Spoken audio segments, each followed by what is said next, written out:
वो लिख लिया आपने डेफिनेशन। अब इसको ध्यान से समझना, यहाँ पे नीट का एक क्वेश्चन है 2021 में भी आया था और आपके लिए सेटल डाउन हो जाओ पहले, हेडिंग डाल देना हार्डी वेनबर्ग प्रिंसिपल।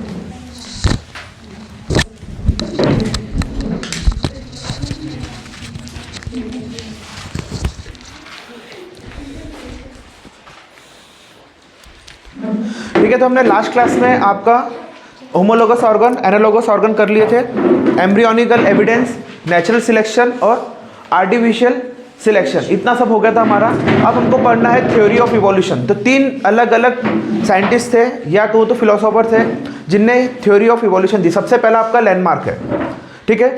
लैंडमार्क के बाद आपका आता है चार्ल्स डार्विन और उसके बाद आता है आपका ह्यूगो डी बेरिस। तो लैंडमार्क ने जो थ्योरी दिया वो सिंपल थ्योरी थी, इसको हम डिटेल में समझेंगे। आज का टॉपिक हमारा फोकस्ड है आपका ह्यूगो डी बेरिस के प्रिंसिपल पे, ठीक है, और सॉरी क्या बोल रहा हूँ मैं, हार्डी वेनबर्ग के प्रिंसिपल पे। यहाँ से नीट का एक क्वेश्चन आता है और एमपी बोर्ड के लिए 1 मार्क का एक क्वेश्चन है फिल इन द ब्लैंक्स के फॉर्म में, ठीक है।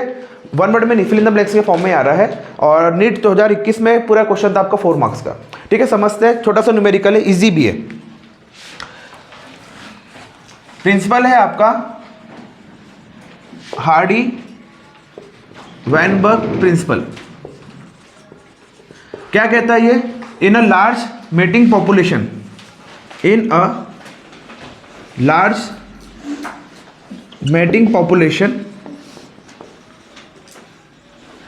क्या होता है? The allelic frequency remain constant from generation to generation. The allelic frequencies will remain constant from generation to generation if इसको कोई भी डिस्टर्बिंग फैक्टर नहीं कर रहा है। तो इसको कोई भी फैक्टर डिस्टर्ब आपका नहीं कर रहा है तो जो भी फ्रीक्वेंसीज है वो आपकी कांस्टेंट रहेंगी। ये कहता है आपका Hardy Weinberg principle. Mating population का मतलब समझ में है, लार्ज मतलब बहुत ग्रुप ऑफ पॉपुलेशन है। मैटिंग का मतलब होता है जो दो इंडिविजुअल मेल और फीमेल मैट कर रहे हैं, इसको क्या बोलते हैं अपन? मैटिंग। एलिलिक फ्रीक्वेंसी हमने पढ़ा है, क्रोमोसोम वाला पढ़ा था अपन ने, एलिल्स जिसमें जीन्स में चेंजेस होते हैं। तो वो ये क्या बोलता है, अगर आपकी कोई भी लार्ज मैटिंग पॉपुलेशन है तो यहाँ पर एक आपका डोमिनेंट होगा, एक आपका क्या है? डोमिनेंट है, और एक आपका क्या है? रिसेसिव है, ठीक है। तो ये बोलता है कि डोमिनेंट की अगर frequency suppose let the frequency of dominant, इसकी फ्रीक्वेंसी है P, late the frequency of dominant क्या है?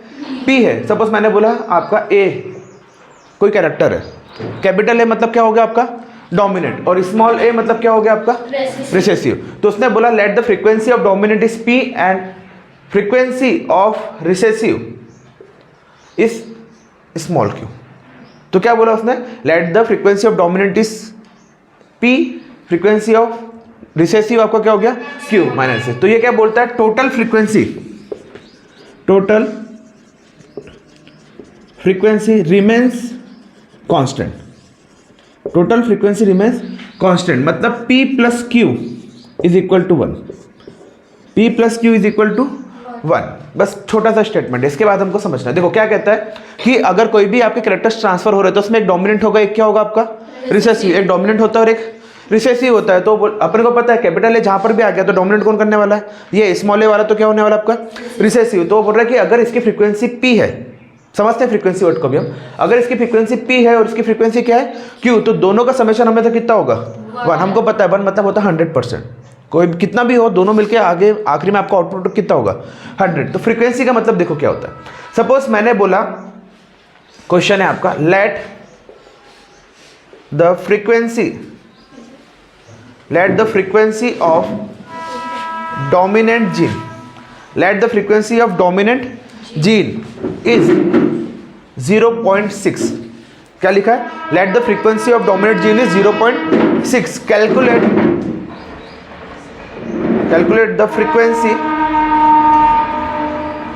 frequency of recessive allele। Question देखो, let the frequency of dominant gene is 0.6, calculate the frequency of recessive gene. तो कितना easy है, हमको पता है कंडीशन। हार्डी वेनबर्ग प्रिंसिपल क्या कहता है? P plus Q is equal to क्या है? 1। और हमको पता है let the frequency of dominant gene मतलब किसकी वैल्यू दे दी उसने? P की वैल्यू क्या होगी? 0.6 प्लस Q इक्वल टू क्या है? 1, तो Q इक्वल टू क्या होगा 1 माइनस 0.6, तो Q की वैल्यू क्या हो जाएगी 0. इतना क्वेश्चन आएगा आपके स्टेट बोर्ड के फिल इन द ब्लैंक्स में। अगर उसने कह दिया let the frequency of recessive is 0.23, question है let the frequency of recessive gene is 0.23, what is the frequency of dominant, तो क्या करेंगे P प्लस क्यू होता है आपका, P plus Q is equal to क्या 1, तो आपके पास 1 माइनस कितना करना पड़ेगा 0.23, तो क्या आ जाएगा आपका 7 कितना होगा, हो गया 0.77, खत्म। इतना सा करना है, मतलब 1 से माइनस कर देना है। ठीक है, ये समझ में आ गया। हाँ, अब आते हैं अपन नीट के क्वेश्चन में। ठीक है, इसमें कोई दिक्कत है किसी को, कोई भी डाउट है तो एक दिया होगा आपसे, दूसरा पूछेगा, हमको मान के चलना है कि कितना है आपका 1। चलो अगर परसेंटेज के फॉर्म में दे दिया, उन्होंने कहा कि the frequency of dominant gene is 25%, the frequency of dominant gene is 25%, calculate the frequency of recessive gene 75%, क्योंकि दोनों मिला के करेगा कितना 100%। ठीक है, तो अगर इसको दूसरे फॉर्म में लिखा अपन ने, frequency of percentage of P plus percentage of Q is equal to कितना होगा 100%। ठीक है, इजी है। ठीक है, अब आ जाते हैं हम कॉम्बिनेशन पे। हमने बोला homozygous dominant gene, percentage of homozygous dominant gene. तो होमोजाइगस मतलब क्या होता है, एक जैसा, तो क्या होगा ये आपका कैपिटल है। अगर मैंने बोला percentage of homozygous recessive gene, percentage of homozygous recessive gene, तो क्या होगा स्मॉल है। अगर मैंने बोला परसेंटेज ऑफ हेटेरोजाइगस जीन, तो क्या होगा, ठीक है। तो कैपिटल है आपका होमोजाइगस हो गया, स्मॉल है आपका होमोजाइगस का रिसेसिव वाला हो गया, और हेटेरोजाइगस वाला का कैपिटल है स्मॉल है। Very good. अब हमको यहां से कैलकुलेट करना है, इसका फॉर्मूला होता है P square plus Q square plus 2pq is equal to 1। क्या होता है, P square plus Q square plus 2pq is equal to 1। देखो इसी क्वेश्चन में समझते हैं, इसी क्वेश्चन से मैंने बोला हमको दिया है, क्वेश्चन लेट क्यों कर रहा हूं, क्वेश्चन में दिया हुआ, उसने दिया है फ्रीक्वेंसी ऑफ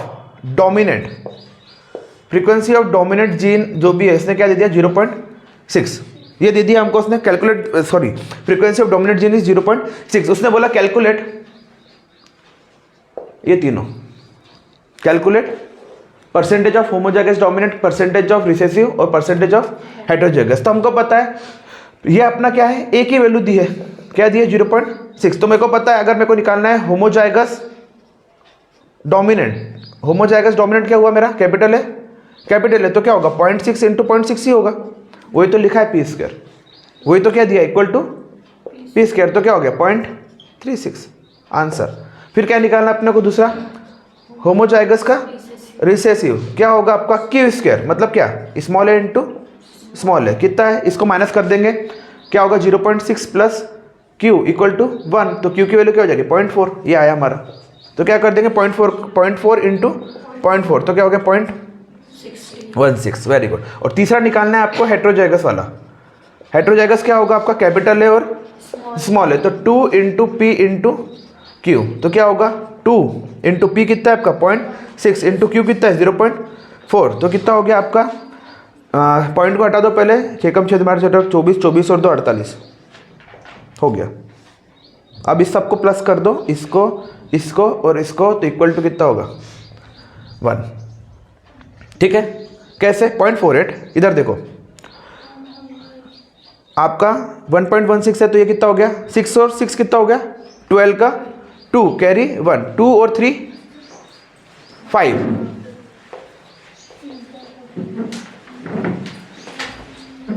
आ गया 1.00 आता है, मतलब 1।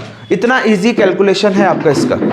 ठीक है, तो आपको एक चीज कोई भी एक दिया रहेगा, या तो डोमिनेंट दिया होगा या तो क्या दिया होगा आपको रिसेसिव, आपको कैलकुलेट करना है। पहले तो सिंपल है, स्टेट बोर्ड के लिए सिर्फ ये क्वेश्चन आता है कि आपको डोमिनेंट का रिसेसिव एल परसेंटेज दिया है, आपको ये निकालना है in the form of percentage और in the form of word, मतलब आपका होल नंबर डेसिमल के फॉर्म में पूछ सकता है। और अगर उसने पूछा, ये नीट 2021 का क्वेश्चन है आपका, उसमें उसने एक देके तीनों पूछे और इसको सीरीज में दिया था 1 2 3 के फॉर्म में, बस हमको पॉइंट मार्क करना था। ठीक है, इतना इजी न्यूमेरिकल है, इसको नोट डाउन करो।